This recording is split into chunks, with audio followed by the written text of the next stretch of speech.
देश में 70 जगहों पर चल रही एनआईए की छापेमारी।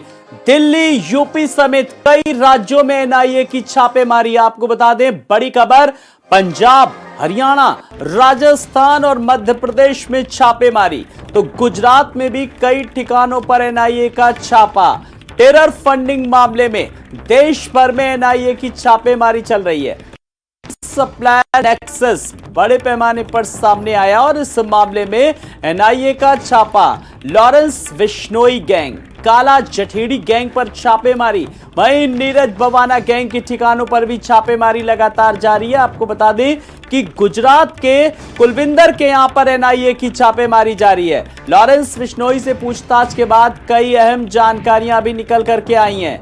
तो एनआईए पता कर रही है कि कहां से हथियार सप्लाई हो रहे थे ये। तो एनआईए लगातार छापेमारी जारी है और कहां से ये हथियार सप्लाई हो रहे थे, कहां किस मकसद से हो रहे थे, इनका खरीदार कौन था, ये तमाम सारे सवाल हैं जिनके जवाब फिलहाल अभी तलाशे जा रहे हैं। लेकिन बड़ी खबर यही है कि एक साथ पूरे देश में 70 जगहों पर एनआईए की छापेमारी चल रही है।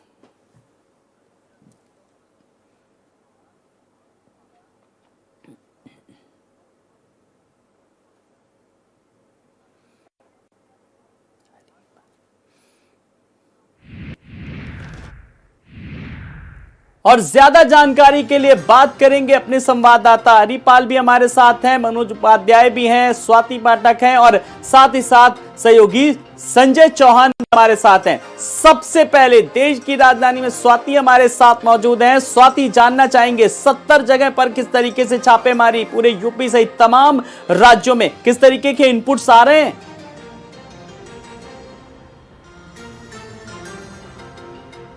जी बिल्कुल आलोक, देखिए गैंगस्टर और आतंकी गठजोड़ को खत्म करने के लिए एनआईए की ये छापेमारी चल रही है और देश के अलग अलग हिस्सों में इस वक्त एनआईए की छापेमारी जारी है। चाहे उत्तर प्रदेश की बात करते हैं तो उत्तर प्रदेश में कई जगहों पर छापेमारी एनआईए की टीम कर रही है। इसके साथ ही दिल्ली में कई जगहों पर छापेमारी इस वक्त चल रही है। और चूंकि जब एनआईए की छापेमारी होती है तो वो लंबी चलती है। चूंकि पिछले महीनों को अगर हम देखते हैं तो लगातार एनआईए की छापेमारी हुई है और इस बार जो छापेमारी हो रही है वो बताया जा रहा है कि कई गैंगस्टर के यहाँ पर छापेमारी चल रही है। इसके साथ ही जो उनके सहयोगी है गैंगस्टर्स के, उनके यहाँ पर भी छापेमारी चल रही है। और पिछले महीनों जो छापेमारी हुई थी उस दौरान जो एनआईए को इनपुट्स बरामद हुआ था उसके आधार पर छापेमारी इस वक्त चल रही है। और ये भी बताया जा रहा है आलोक कि कई छापेमारी के दौरान एनआईए को हथियार भी बरामद हुआ है कई जगहों से। चूंकि उत्तर प्रदेश में बताया जा रहा है कि 2 से 3 जगहों पर छापेमारी इस वक्त एनआईए की टीम कर रही है। चाहे पंजाब की बात करते हैं, हरियाणा की बात करते हैं, राजस्थान की बात करते हैं, मध्य प्रदेश की बात करते हैं, तो अलग अलग राज्य है जहां पर इस वक्त छापेमारी चल रही है। और बिल्कुल तमाम अलग अलग राज्यों में छापेमारी चल रही है। अगर उत्तर प्रदेश की बात करें, संजय चौहान से बात करेंगे। संजय, उत्तर प्रदेश में फिलहाल किस तरीके की जानकारी निकल करके आ पा रही, खास अहम जानना चाहेंगे आपसे। उत्तर प्रदेश के लिए जो इनपुट निकल के आया था तो वहाँ पे यूपी के कई जनपदों में छापेमारी चल रही थी। पीलीभीत की बात कर ले तो क्योंकि लॉरेंस बिश्नोई समेत कई गैंगस्टरों के जो तार यूपी से कनेक्ट हो रहे थे, इनपुट जो एनआईए को मिला था उस इनपुट के जरिए तलाशा जा रहा है कि पूरी तरीके से चैन यूपी में किस तरीके से वो उनकी जो चैन है वो फैली हुई है, उनकी जो लोग हैं वो फैले हुए हैं और किस तरीके से यहाँ पर यूपी में वो काम कर रहे हैं। उन तमाम तथ्यों को खंगाला जा रहा है।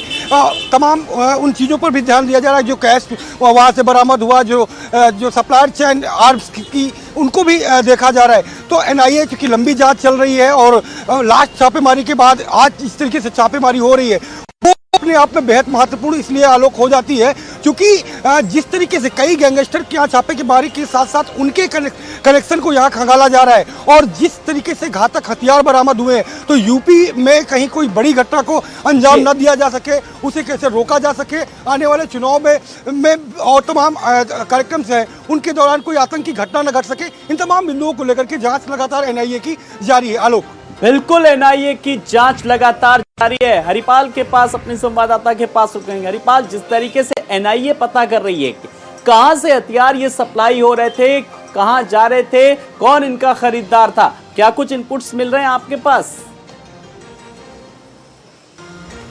हूं कि पूरनपुर कोतवाली के माधवपुर गांव में आज एनआईए की सुबह लगभग 6 बजे छापेमारी हुई थी और बताया जा रहा कि जो अंबाला के पंजाब में जो अंतर्राष्ट्रीय कबड्डी खिलाड़ी संदीप नागल था उसकी गोली मारकर हत्या कर दी गई थी और उस गोलीकांड में जो शूटर लारेन बिश्नोई का गैंग था वो सक्रिय पाया गया था और उसी को लेके जो माधवपुर का रहने वाला दिलबाग सिंह है वो काफी लंबे समय से पंजाब में अपने परिवार के साथ रह रहा है, लेकिन वो माधवपुर का रहने वाला है।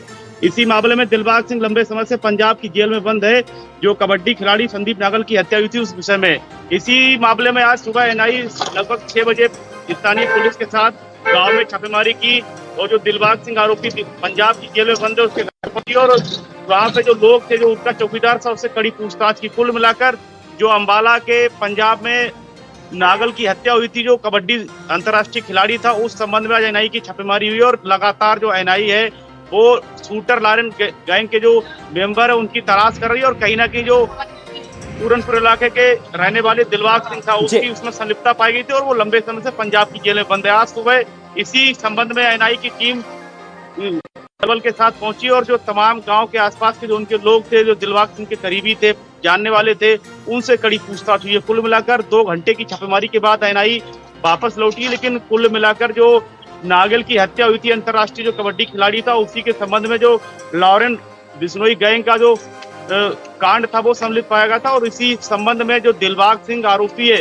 वो इस मामले में बंद है। कुल मिलाकर लगातार जो एनआईए है वो आरोपी को तलाश कर रही है और आज सुबह जिस तरह से दिलबाग सिंह के घर पर छापेमारी हुई, उस दौरान दिलबाग सिंह के घर पे कोई भी सदस्य नहीं मिला, लेकिन जो चौकीदार था उससे कड़ी पूछताछ की गई है। बिल्कुल, पूछताछ का सिलसिला लगातार जारी है। मनोज उपाध्याय के पास करेंगे। मनोज, जिस तरीके से अभी स्वाति से बात की, संजय से बात की, हरिपाल से बात की, पश्चिमी उत्तर प्रदेश में भी एक बड़ा नेक्सस अगर बात करें तो किस तरीके से काम कर रहा है, किस तरीके से जानकारियां जुटाई जा रही हैं? जी आलोक, बता दें, मामला बुलंदशहर के सिकंदराबाद का है, जहां झारखंडी मोहल्ले में एनआईए की टीम पहुंची है। कहीं न कहीं जो सिद्धू मूसेवाला था उसकी हत्या को लेकर के जो हथियार सप्लाई हुए थे वो खुर्जा से गए थे। जो कुर्बान है उनका बेटा शाहबाज है, उसने जो 2 से 3 करोड़ रुपए में हथियार सप्लाई किए थे।